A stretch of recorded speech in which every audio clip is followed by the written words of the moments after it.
Welcome to Gene and Mike do the New York Times crossword. Hi, I'm Jean. And I'm Mike. And today we are doing the crossword for Wednesday, November 27th, 2024. So, on this Thanksgiving Day Eve... Yes. Did you do the crossword? Yes. And once again, I must ask, were you thankful for it? I was. Good. I was. I enjoyed it. Mm-hmm. Very interesting theme. Yes. I picked up on it right away, though. I didn't have any problem figuring it out. Ah. How about you? I, of course, had lots of trouble figuring it out. But I got most of these through the crosses. Why don't you talk about the theme, and then I'll explain my difficulties. Okay.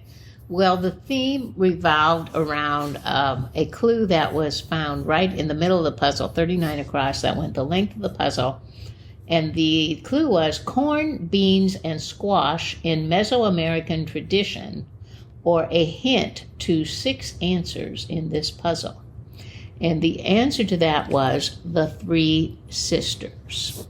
And I know that the native tribes around us in northeast Wisconsin, they too practice the idea of the 3 sisters and planting those 3 crops together. Oh. Because they enhanced each other. They provided different nutrients and different growing spans, and anyway they would plant the three things together, and they helped each other out. They called them the 3 sisters. Didn't that make, I hate to interrupt, but didn't that make harvesting difficult? No, because they matured at different times. Oh. And so and of course the corn grew up. Right. And the beans are kind of, middle, they grew up too, but to the middle, not tall. Mm-hmm. And then, of course, the squash, they spread out on the ground. Right. So, no.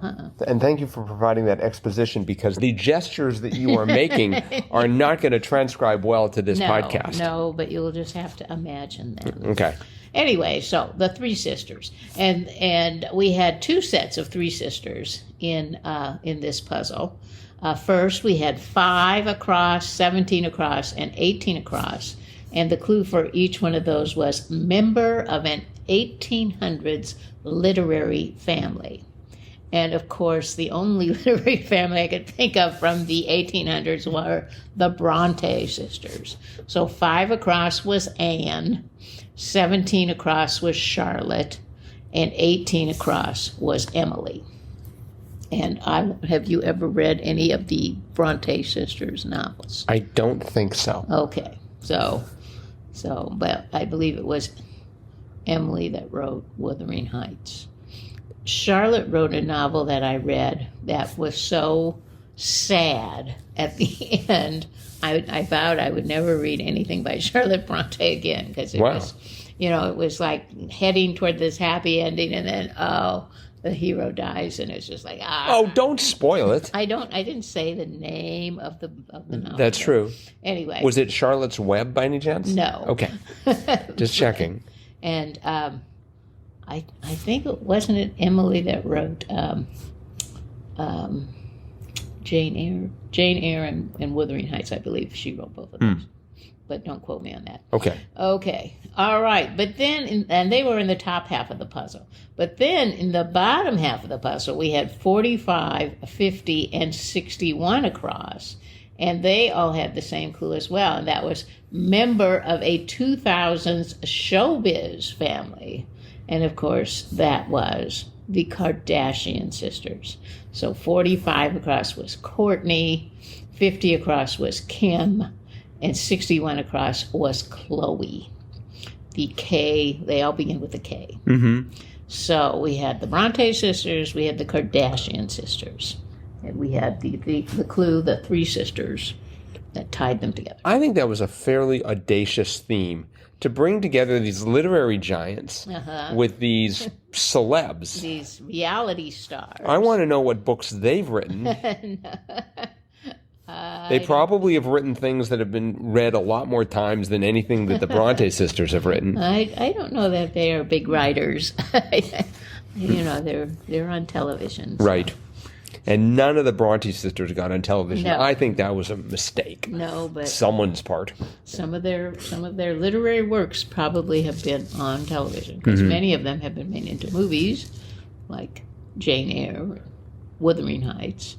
Well, and now that I have an Audible subscription, note this podcast is not brought to you by Audible, nor is it brought to you by English. I might just try and listen to them. Yeah, very good. Very good. Even I might not be able to find the time to read them, but I could certainly find the time to listen somehow. So anyway, that was the theme. Okay. Well done by Jill Singer. Yes. Well done, Jill. Her second New York Times crossword. Oh, wonderful. Her first was a Monday, and now we have Wednesday. Yep. She's only got 5 days of the week left to fill. Uh-huh.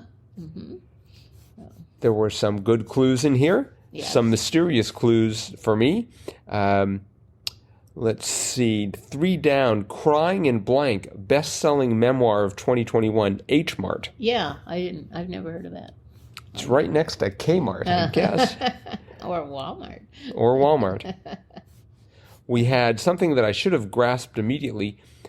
14 across, Justice League of America, e.g., and that was comic book. Right. And then we had sort of an old favorite, a chestnut here.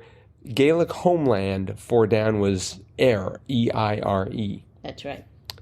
Too bad they don't have Erie in there. And then we had the interesting juxtaposition, 6 down, Blank on Your Life was Not.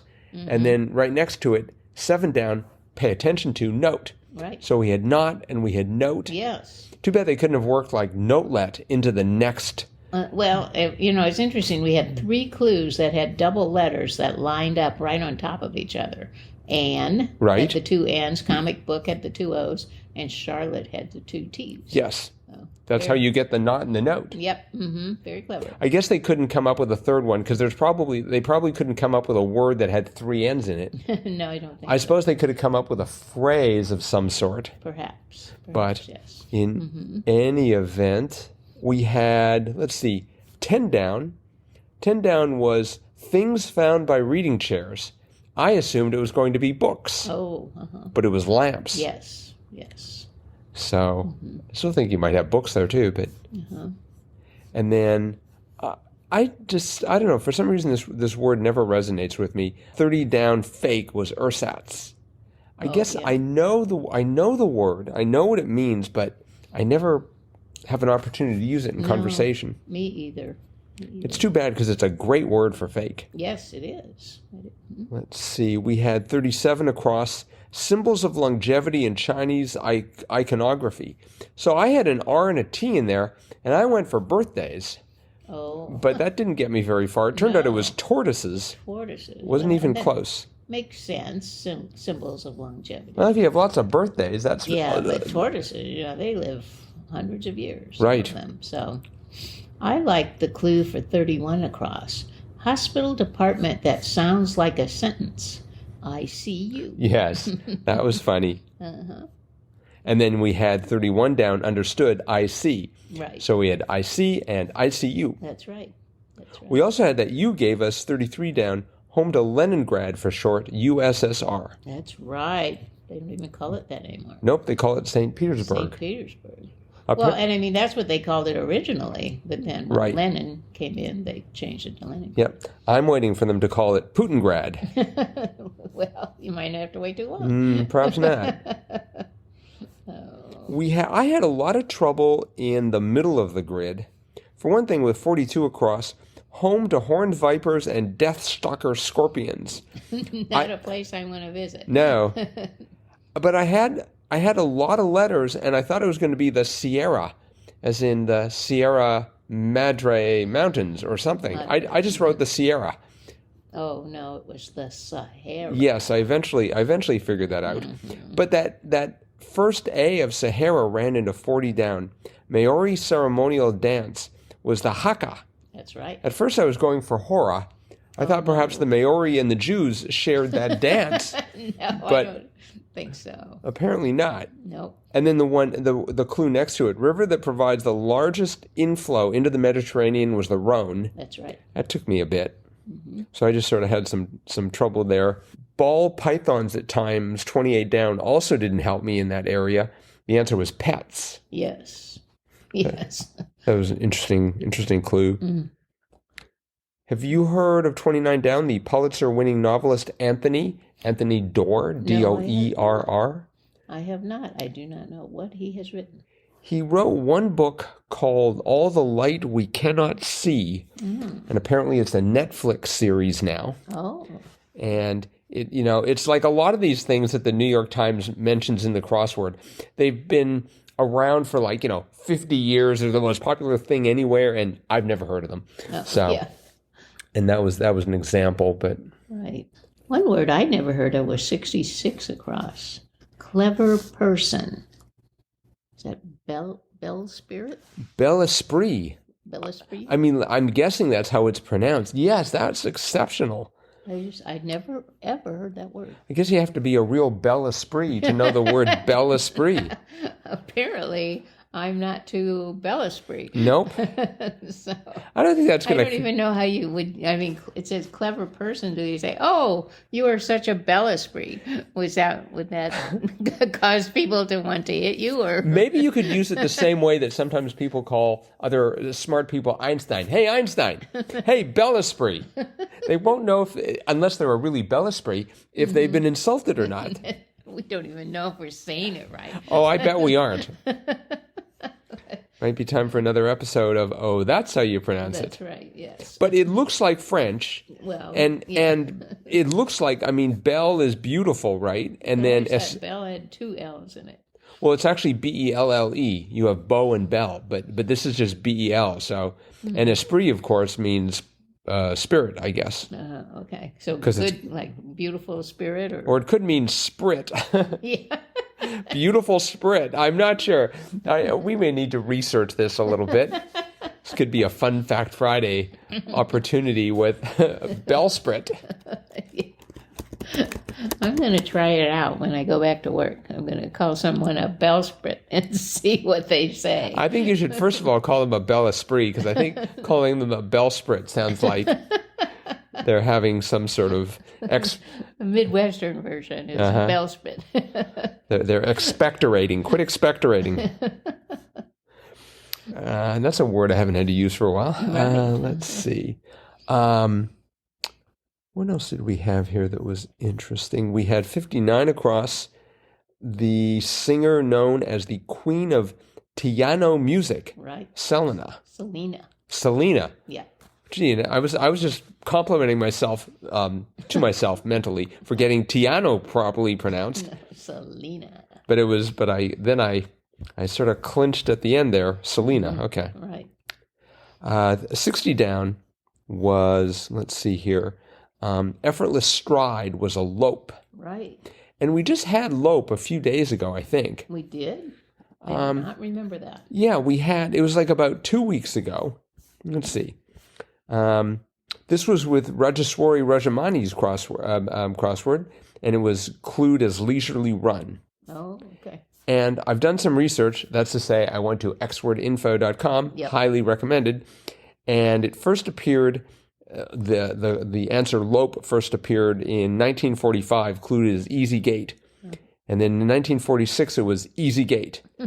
And then easy stride, long easy stride, Mustang's gait, easy swinging gait, easy bounding gait, swing stride, and then something drastic happened in 1954. It was clued as padnag, which sounds like something out of Star Wars. And this was a Saturday clue when people knew how to write Saturday clues. That is definitely a Saturday clue. Nag. Apparently, it's a reference to a horse. Well, a nag, yeah. And that's apparently they loped. So, and this was by. I found this interesting. It was clued. It was written. The crossword in which padnag appeared was written by Herbert Edinson. And he wrote the next appearance of lope. This time he clued it as long swinging stride, perhaps because he'd gotten a lot of criticism about padnag. The old padnag, yeah. And then And that was in 1954. He comes back in 1957 with Long Swinging Stride. So apparently he found a cluing that he liked and stuck with it. Also, he tended to use lope a lot in his crosswords. He did. It's like, dude, that must be a Herbert Essenson crossword. It's got lope in it. Mm-hmm. But the trail goes cold after that, so he must have retired. that's right, or was banned for using lope too many times in a maybe they crossword. wouldn't accept it. It's like, That's right. oh, it's the lope guy again. That's right. There's a big sign over the editor's door: "No lopes allowed." The editor for all of these was Margaret Farrar. Mm-hmm. So Very good. I thought the ending clue, the very last across clue here was quite nice. 69 across. Good looking couple? Question mark. Eyes.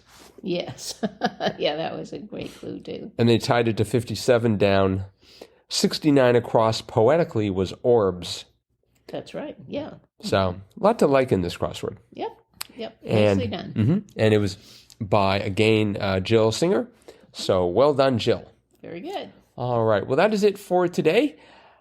Thanks, everyone, for listening. Tomorrow is Thanksgiving in the United States. We apologize to our Canadian listeners because we're about 6 weeks late to wish you a happy Thanksgiving. But because I think it was like October 13th or something in Canada. And there are probably some other countries where they celebrate Thanksgiving at a different date or perhaps not at all. Yes. So whatever you're celebrating tomorrow, Thanksgiving, not Thanksgiving, just the fact that it's a Thursday, we are looking forward to seeing you, and we'll be back again with our patented cutting-edge analysis of tomorrow's crossword tomorrow. Bye-bye.